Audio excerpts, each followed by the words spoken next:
Hi folks, Chief Meteorologist James Zahara here. Start off with plenty of sunshine for our morning, and then the clouds started rolling in, all part of that change in our weather as we head into tomorrow. Right now we're seeing numbers upper 20s, 30s to our north, lower 40s south.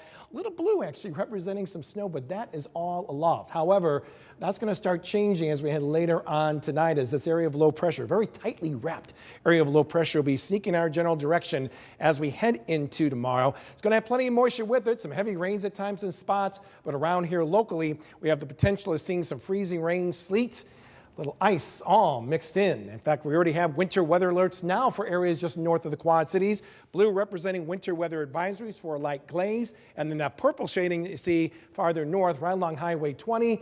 That is an ice storm warning. So watching us from Dubuque and Galena, Stockton, even going to Freeport, good chance you're going to be seeing a good length of some freezing rain starting early tomorrow morning and continuing through most of the day until we see kind of a rain and sleet mix as we head into Wednesday evening. Slight freezing rain event could be taking place around Clinton. That's around Route 30, but a brief event.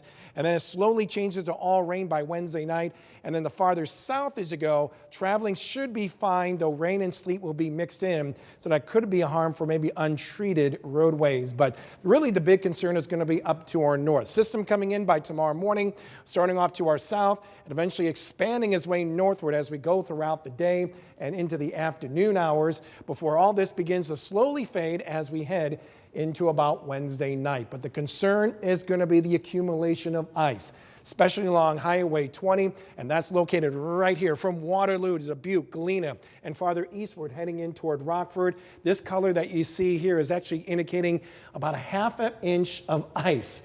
When you see that collection on branches, it will easily snap those branches, could fall on power lines, and thus you talk about some power outages. So if you have any traveling going on Wednesday, highly recommend you stay away from that area, at least on those untreated roadways especially.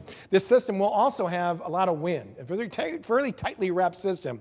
Not so bad come early on Thursday morning, but as we go throughout our Thursday, you can see those winds will be picking up. Could be seeing those gusts around 40 miles an hour. So rain expected by morning, icy mix to our north. We'll keep an eye on that, 35 for the low. And then as the system blows on by, it will lead to a pretty cold Friday, but at least the winds will be a lot less. And how about this? We rebound those numbers quickly, just in time for the weekend and in the days to follow. For more weather information, go to our website. That is WQAD.com.